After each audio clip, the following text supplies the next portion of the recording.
আসসালামু আলাইকুম। আজকে আমি যে রেসিপিটি শেয়ার করব, এটা খুবই আনকমন একটা রেসিপি। লাউয়ের খোসা ভাজি। অনেকে হয়তো ভাববে যে এটা কি খাওয়া যায়। কচি লাউয়ের খোসা ভাজি করে খেলে খুবই মজা লাগে, আপনারা ট্রাই করে দেখতে পারেন। আমি গরম তেলে পেঁয়াজ, তেজপাতা আর একটু হলুদের গুঁড়া দিয়ে নেড়ে চেড়ে নিয়েছি। এর মধ্যে দিয়ে দিলাম কচি লাউয়ের খোসা আর আলু কুচি কুচি করে আমি কেটে নিয়েছি। আর ভালো করে পরিষ্কার করে নিয়েছি।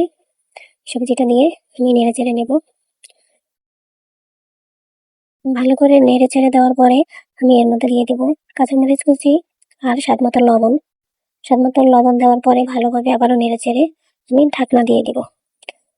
মিডিয়াম টু লো হিটে আমি রান্না করব, কোনো পানি ব্যবহার করব না। কিছুক্ষণ পর ঢাকনা উঠিয়ে মাঝে মাঝে ভাবে নেড়ে চেড়ে দেবো। আবার ঢাকনা দিয়ে দিলাম। এরপর আবার দেখতে হবে ভালোভাবে কুক হয়েছে কিনা। আমারটা কুক হয়ে গেছে, আবার নেড়ে চেড়ে এটাকে নামিয়ে নেব।